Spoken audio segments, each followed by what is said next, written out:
Fala, meus amigos, beleza? Então, eu estou fazendo mais esse vídeo aí para poder complementar o primeiro vídeo sobre a declaração de imposto de renda de ações, da forma que eu faço, né? E, portanto, esse segundo vídeo aí eu vou tentar explicar um pouco melhor a parte de renda variável operações comuns, ou seja, na parte de ganho de capital tributado em vendas de ações ou declaração de prejuízos com vendas de ações, beleza, galera? Lembrando que, mais uma vez, não sou nenhum especialista em contabilidade nem nada disso, apenas vou mostrar aqui a forma que eu faço e que, não dizendo que esteja correta ou errada, da forma que eu acredito que esteja correta. E então, caso vocês tenham dúvidas maiores ou enfim, queiram realmente entender todo o processo de declaração, saber exatamente detalhe por detalhe e fazer da forma, digamos assim, livre, né, de erros, eu aconselho a todos vocês procurarem um profissional de contabilidade, beleza, galera? O foco do vídeo é tentar ajudar mais as pessoas que vão fazer por conta própria sua própria declaração e poder ajudar de alguma forma aí a entender um pouco melhor os campos a serem preenchidos e etc. Beleza, galera? Então vamos lá, vou especificar um pouco a forma que eu faço na parte do menu renda variável, operações comuns. Beleza, galera?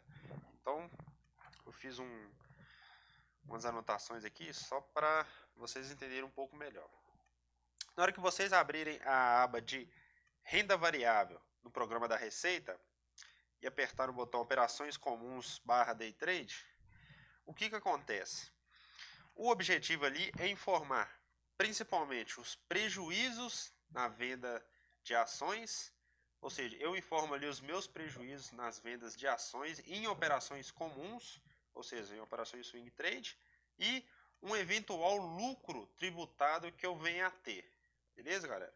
Então é o seguinte, quando vocês abrirem essa opção de operações comum day trade, vai estar no canto esquerdo do programa todos os meses do ano, beleza? Vamos supor nesse caso aqui que eu vá informar um prejuízo que eu tive. Vamos lá. Digamos que durante o mês de janeiro, todas as operações que eu fiz, ou uma, enfim, vamos supor que todo mês de janeiro eu tive um prejuízo com venda de ações em operações swing trade. Ou sendo uma operação ou demais, enfim, mas o resultado final foi um prejuízo naquele mês com venda de ações. E vamos supor que esse prejuízo tenha sido de R$10, beleza? Então eu venho aqui no campo renda variável, operações comuns, eu vou procurar o ponto mercado à vista, ações, operações comuns. E vou selecionar o mês de janeiro, que foi que supostamente eu tenha tido um prejuízo. Então vocês vão ver lá no programinha, no mês de janeiro vai estar escrito, vai estar separado diversos ativos que as pessoas podem operar, mas enfim, o foco aqui, como eu disse, é swing trade e em ações, a venda comum. Eu seleciono mercado à vista, ações e preencho em operações comuns o valor de R$10. O detalhe é que os R$10 foram prejuízo, então eu coloco um tracinho negativo aqui, ou seja, menos 10. Eu tive um prejuízo de R$10 em todo o mês de janeiro, beleza? Aí um pouco mais embaixo, no final da página vai estar assim, resultado líquido do mês de janeiro, menos 10, ou seja, que é o prejuízo que eu tive no mês de janeiro, vai aparecer assim.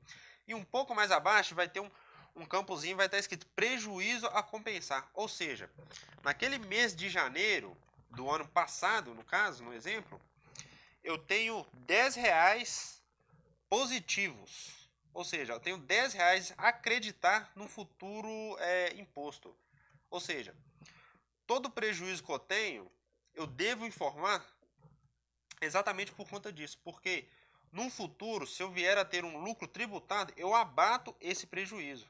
Então aqui eu tenho R$10 a compensar. Aí fica exposto na página de baixo, no final, né, da aba lá, vocês verão que vai estar dessa forma. Você insere o prejuízo, supostamente seja só esse prejuízo no valor de R$10 no mês. Aí no final daquele mês vai estar escrito lá, preenchido R$10 que você tem a bater no futuro, beleza? Agora vamos supor que eu vou informar um lucro tributado. O que seria o lucro tributado? Eu fiz vendas maiores no mês que ultrapassaram o valor de R$20.000. E nesse valor, nessas vendas superiores a R$20.000, eu vim a ter um lucro de R$100, beleza? Então eu configurei eu fiquei, eu me enquadrei, né, nas pessoas que são obrigadas a pagar imposto de renda sobre o ganho de capital, porque eu vendi acima de R$20.000 no mês, beleza? Então vamos supor que essa venda foi em maio. Aí eu vou clicar na aba maio, né? Eu vou procurar novamente a opção mercado à vista, operações comuns, e vou colocar o valor de R$100. Tá vendo que aqui não tem negativo? Por quê? Porque positivo, ou seja, lucro. Tive um lucro de R$100. Esse é o lucro da operação que eu tive no mês de maio. Tive um lucro de R$100.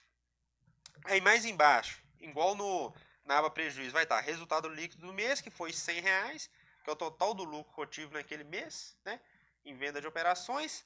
Aí na aba abaixo vai estar a alíquota de imposto, que é 15%. Automaticamente já está preenchido no programa, 15% em operações comuns, swing trade, que é o caso que eu estou falando aqui. E embaixo vai estar o imposto devido, ou seja, o próprio programa ele já vai calcular em cima do meu lucro a base de 15% que já está preenchida no programinha, ele já vai calcular R$15, que é o imposto devido. Eu tenho que pagar R$15 de imposto. E embaixo vai ter a opção imposto pago. Nessa aba imposto pago, eu coloco R$15. Por quê? Eu preencho aqui com R$15, significando que eu já paguei a DARF. Aí que vem um detalhe importantíssimo, que é o seguinte. No exemplo aqui, eu estou fazendo a declaração minha em 2021.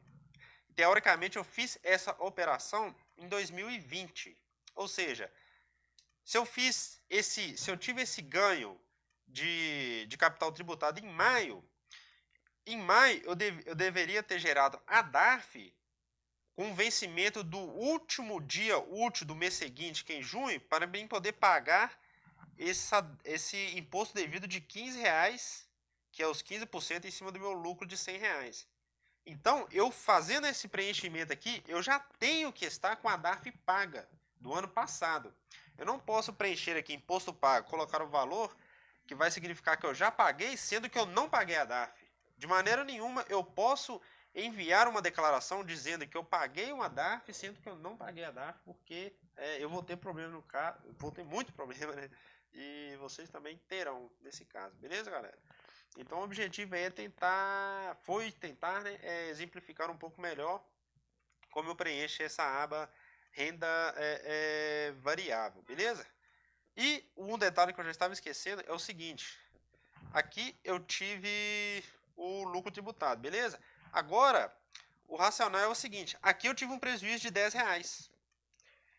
Em maio, eu tive um ganho de um lucro de R$100 e, obviamente, tive que pagar R$15. Porém, como é que funciona o objetivo de você informar o prejuízo?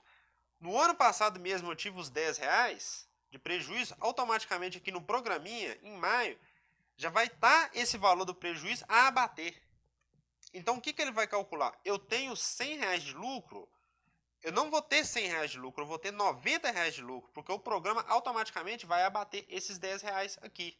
Ou seja, esses 15% vão ser gerados em cima de R$90, teoricamente, porque já vai ter abatido esse valor de R$10 que foi no mês anterior a esse lucro de maio. Beleza, galera? Então funciona dessa forma. Quando você preenche os prejuízos, automaticamente o programa já vai calculando. E, obviamente, sempre tem que ser prejuízos anteriores ao lucro. E como é que funciona? Tudo isso foi ano passado sem eu ainda ter declarado. Mas da forma que, conforme você vai anotando mês a mês, no ano passado, eu já fazendo os cálculos e abatendo os prejuízos e tudo, eu já teria, teoricamente, esse resultado de pagar um imposto de 15% em cima de R$ 90. Aí, simplesmente, eu iria informar tudo no programa da Receita, ela já ia calcular certinho e passar o valor de cada imposto que eu teria que pagar, abatendo o prejuízo. Então, simplesmente, eu já teria feito tudo isso o ano passado, descontado o prejuízo, pagado o imposto, tudo bonitinho, e simplesmente agora, na declaração, simplesmente estou declarando e mostrando o que aconteceu ao longo de 2020. Beleza, galera? Então, espero aí, de alguma forma, ter ajudado, e é isso aí. Espero que tenham compreendido o lance do prejuízo, que é importantíssimo sempre informar o prejuízo para poder abater em lucros tributáveis futuros. E lembrando novamente que não sou nenhum profissional de contabilidade nem nada disso, apenas a forma que eu faço, e o objetivo é tentar ajudar os amigos aí, os investidores que vão fazer a declaração por conta própria. Beleza, galera? Se possível, darem um like, se inscreverem no canal e poder compartilhar aí para poder dar uma força pro canal. Beleza, galera? Valeu, brigadão, tamo junto.